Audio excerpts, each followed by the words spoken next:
Assalamualaikum warahmatullahi wabarakatuh dan salam sejahtera. Saya Nur Atirah binti Tam, nombor metrik 18DHF21F1039 akan membentangkan tentang peranan pendigitalan pada zaman kolonial dan pasca kolonial ke atas peradaban tanah Melayu. Alam Melayu pernah terdedah dan berinteraksi dengan pelbagai bangsa asing, antaranya termasuklah bangsa India, bangsa Arab, bangsa Parsi, Cina dan juga Eropah. Ia termasuk juga dengan agama-agama besar di dunia seperti Hindu, Buddha, Islam dan juga Kristian. Oleh sebab itu, daripada aspek hubungan dan pendedahan luar, masyarakat alam Melayu amat dinamik sekali kerana menjadi tempat pertemuan pelbagai budaya dan tamadun besar di dunia. Proses ini berlaku dalam bentuk yang adil dan timbal balik. Ia terdorong dengan sifat masyarakat Melayu yang sentiasa berfikiran terbuka dengan pengaruh luar. Tetapi hal ini kemudiannya berbeza kerana kedatangan kuasa penjajah barat. Kedatangan kuasa Eropah telah mencetuskan suasana tegang kerana pelbagai pendekatan jahat yang telah diajarkan oleh pihak barat. Kedatangan dan pembabitan kuasa Eropah ini dapat dibahagikan kepada beberapa cabang. Yang pertama ialah era sebelum penjajahan alam Melayu. Yang kedua ialah era penjajahan kuasa Eropah di tanah Melayu. Yang ketiga ialah era pasca kemerdekaan. Yang keempat ialah kepentingan ilmu kolonial. Seterusnya, saya serahkan kepada saudari Syuhada untuk membentangkan pembentangan seterusnya. Assalamualaikum warahmatullahi wabarakatuh. Nama saya Siti Nur Syuhada Sofia daripada kelas -F1B dan nombor metrik saya -F21F1023. Hari ini saya akan membentangkan tentang kuasa Eropah di kawasan alam Melayu. Yang pertama, kita akan membicarakan tentang kuasa penjajahan. Pendekatan yang sangat buruk seperti tipu muslihat, monopoli dan penindasan dalam mengembangkan kuasa di alam Melayu. Yang kedua, era ini dianggap sebagai globalisasi gelombang kedua berlaku dengan kedatangan pelbagai kuasa penjajah barat yang menindas. Yang ketiga, wujud perniagaan hamba, rosaknya demografi penduduk dan rakyat. Yang keempat, menjalankan dasar yang tidak campur tangan dalam soal agama dan adat resam.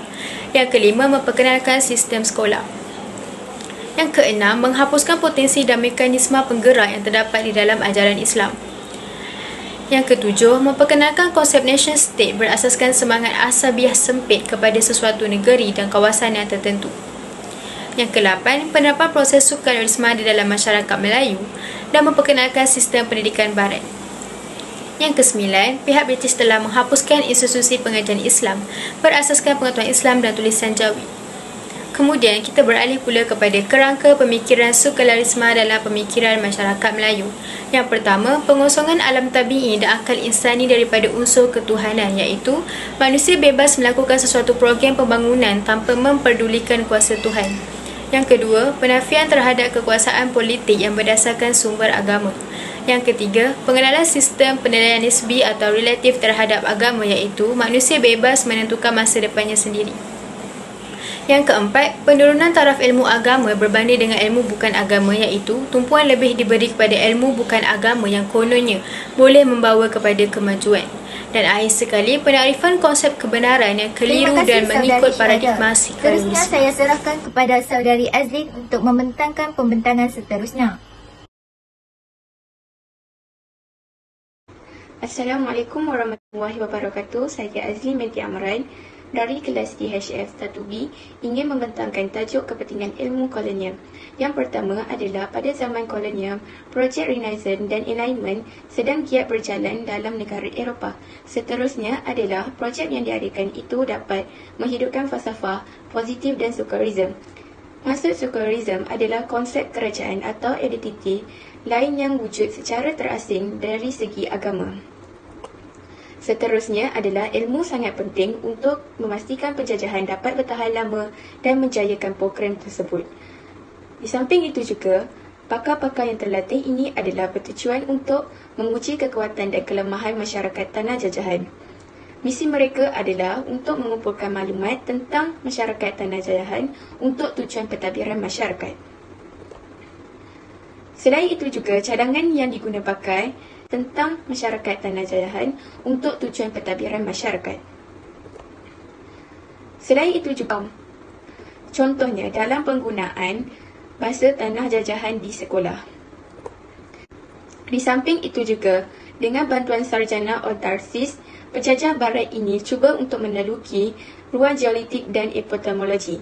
Maksud ruang geolitik adalah kajian yang menganalisis geografi, sejarah dan ilmu sains sosial.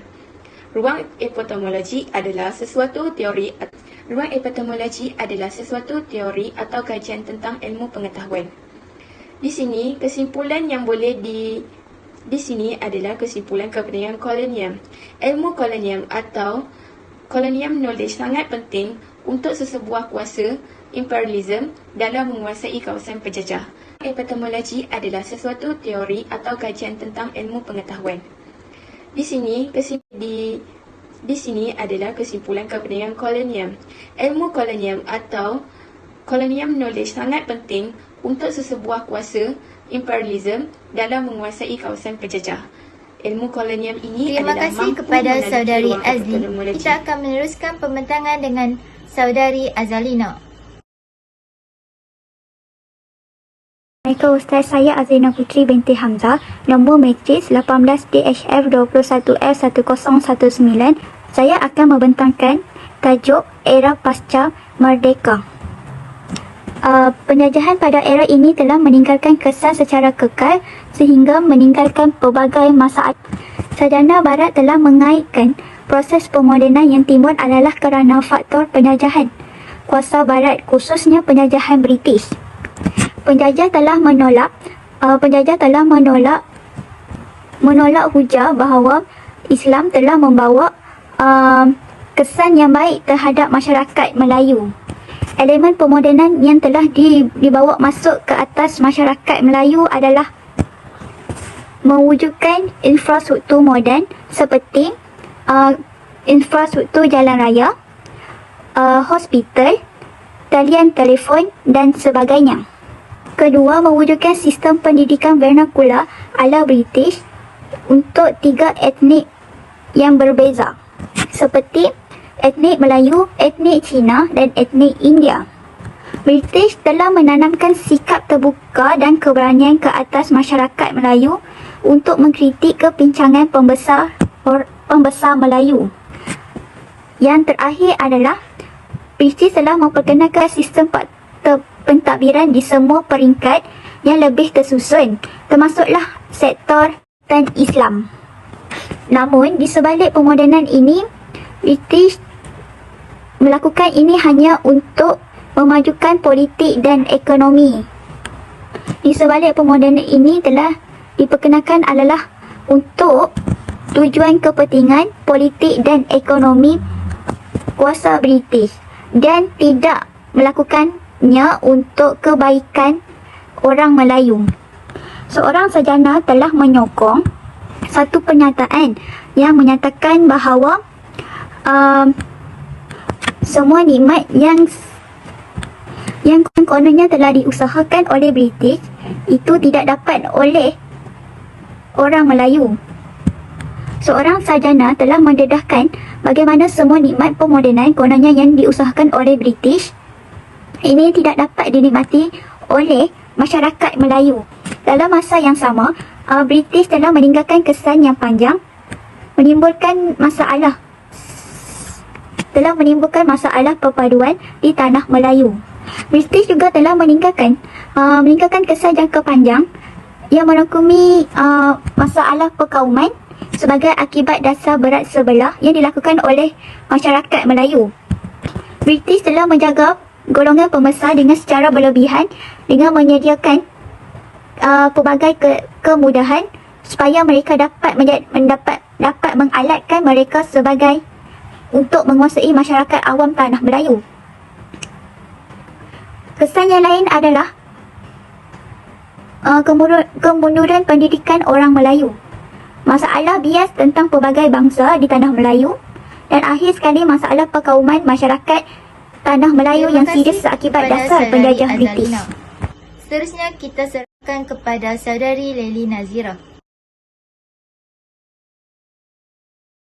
Assalamualaikum dan selamat sejahtera. Saya Nurlini Nazira binti Abdul Halil. Nombor matrik saya ialah 18DHF 21F1015. Saya pembentangan yang kelima untuk membentangkan tajuk Era sebelum penjajahan alam Melayu. Pada zaman ini, masyarakat luar banyak merantau ke alam Melayu, termasuklah bangsa Eropah. Tajuk ini khususnya merujuk kepada bangsa British yang bergiat secara aktif, yang terlibat secara aktif sebagai pedagang kecil-kecilan yang dikenali sebagai pedagang tempatan di kawasan alam Melayu. Sejak awal lagi, barang dagangan yang diniagakan oleh mereka adalah barang yang boleh memudaratkan seperti hamba, candu dan senjata api. Selain itu juga, mereka juga terlibat dalam mengumpul segala maklumat tentang pelabuhan di alam Melayu yang disalurkan kepada pihak berkuasa di Eropah. Golongan ini banyak melobi dan meyakinkan kuasa di Eropah tentang prospek perdagangan di kawasan alam Melayu untuk menghentikan monopoli barang yang berharga seperti rempah ratus yang dikuasai oleh pedagang Islam. Sebagai contohnya, pedagang tempatan bertanggungjawab dalam mengumpul segala maklumat tentang negeri Melayu dan mempengaruhi kerajaan British di India untuk campur tangan di tanah Melayu. Antara maklumat yang mereka dapat adalah Terengganu sebagai pusat, dan ia juga terkenal dengan bahan ekspor seperti emas dan ladi hitam. Terengganu ini juga menjadi rebutan antara pihak British dan pihak Belanda kerana ianya merupakan tempat yang strategik untuk berdagang. Dalam hal ini, Kapten John Jackson menulis Terengganu adalah negeri yang kaya dan maju dan mempunyai berbagai jenis barangan. Orang Cina mempunyai penempatan yang besar dan menjalankan perdagangan yang giat di sini. Pusat pelabuhan Terengganu dan Pahang dikatakan bersifat kosmopolitan dengan pelbagai bangsa seperti Cina, Arab, Parsi dan sebagainya. Oleh sebab itu, urus niaga berjalan dengan lancar kerana pemerintahnya Sultan Mansur menyedari bahawa pentingnya menjalinkan hubungan dagangan antara kuasa besar seperti China, India dan Tanah Arab. Hubungan diplomatik memang wujud di antara kerajaan British di India dan pedagang British yang menjadi orang tengahnya. Oleh sebab itu, berlakulah pertukaran barang dagangan antara Terengganu dan British seperti beras, biji timah, senjata api, candu Terima kasih kepada semua dan yang ladi hitam. menonton. Seterusnya, saya akan menyimpulkan kesimpulan pada topik ini. Sebagai rumusan akhir, kita dapat mengatakan bahawa penjajahan kuasa barat di alam Melayu antara lainnya telah melahirkan ilmu kolonial yang digunakan untuk mengkaji masyarakat tanah jajahan secara lebih tuntasnya.